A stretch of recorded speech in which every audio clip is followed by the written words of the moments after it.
In 1962, a group of young people entered the Australian School of Pacific Administration College in Mosman, Sydney. For 2 years these people studied together and had fun together before they all went to either Papua New Guinea or the Northern Territory as newly trained school teachers. Now, 40 years later, they have gathered together at Port Macquarie on the central New South Wales coast for a reunion weekend. This is the video of the gathering in Port Macquarie starting on Friday afternoon.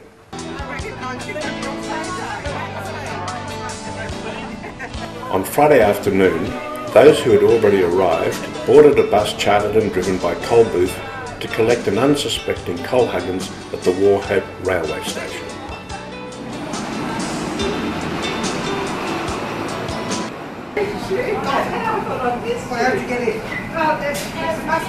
Friday, late afternoon, those who had arrived gathered in the lounge of the Country Comfort Motel and tried to recognise each other.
Saturday morning, more arrived.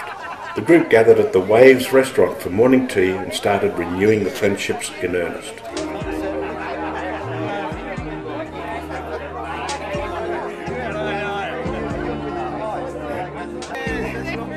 I know you too.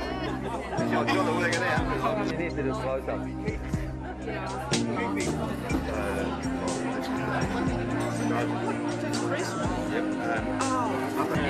Cover prices were way up. He's got now I was wondering around. No, but it's his own style. Was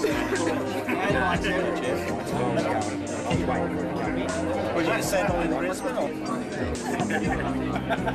Only 9 hours a month. The money was right. Message back. And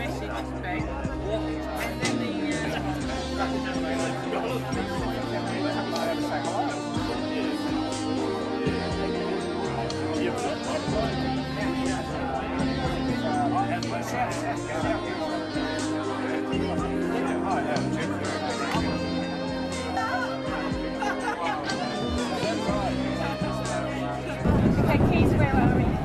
Well, we're here at Beaches, or I don't know what it's called because people have different versions of what it is, but the main thing is, as you can see, we're all here. We've all arrived after 40 years. We're all here together. Isn't that wonderful? It's fabulous. I think it's been such fun. Guessing who is who. That's right. And even watching other people guess who's who. Absolutely. I mean, some people don't seem to have changed at all, do they? I mean, they just look at you and pick them straight away. Whereas others amongst us, well, somewhere inside us is that person of 40 years ago, somewhere. And as soon as you've got to know them, it all comes down. It certainly does. I mean, the stories that are going around, I mean, you couldn't write them down, could you? Because somebody would see you. But, you know, you could only actually tell them in a small group of people without any eavesdroppers. But it's absolutely wonderful. While the ASOPians were chatting at the Waves restaurant, a local historical association was providing some entertainment on the riverfront. I'll give the command again to cover your ears before we fire this. This makes a little bit more noise. Fire! Hurry!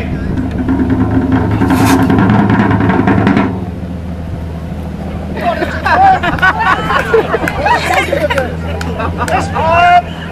Stand down! We're about to enter this ostentatious obelisk to the rich and famous here to have the famous ASOPA 500 challenge.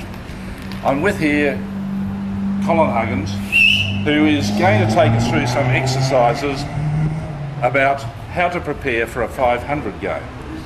As you can see, it's quite intricate, there's a lot of skill involved, and we're going to go up there and there's going to be a lot of money waged on who's going to win this and who's going to lose it. Now, Colin, can I ask you one thing? Yes. How long have you been preparing for this encounter? 5 minutes. That's how serious we take our cards. Saturday afternoon, the 500 players gathered in Keith Jackson's apartment to renew their sparring card games of ASOPA days.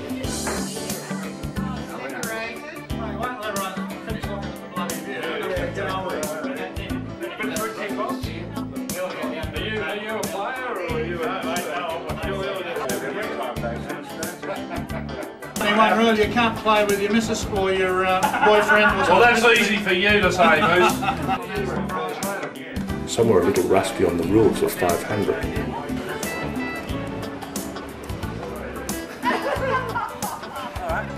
I'll go and do that now. It is basically.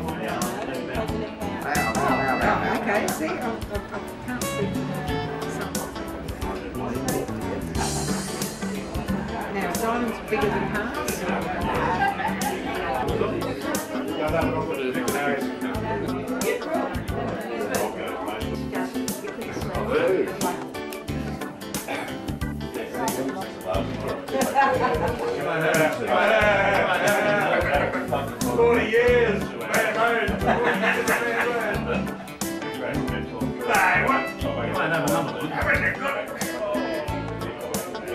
There are a lot of natural phenomena in Papua New Guinea that got us worried, and some unnatural ones, such as our good selves.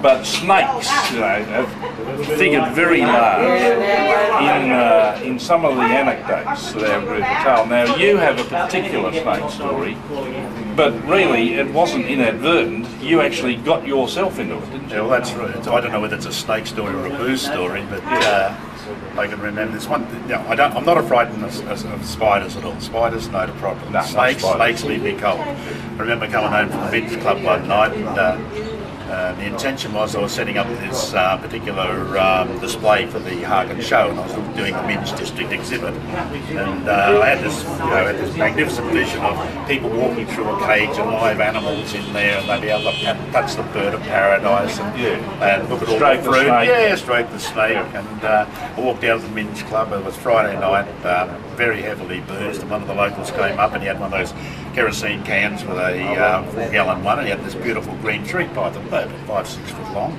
And you took it home? Took it home and paid him. I think I paid $2 for it. You were drunk and you took it home? Well, I must have, because I woke up next morning and the can's in the bedroom doorway and the snake's half out of the can. The only way out was through the window. But so what did you do?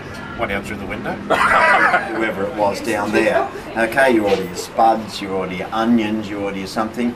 My supply for potatoes and onions didn't turn up. It went missing for weeks. It turned up several weeks later in this Hessian bag, as they do, and dumped on the wharf with the supplies, and I go and I open it.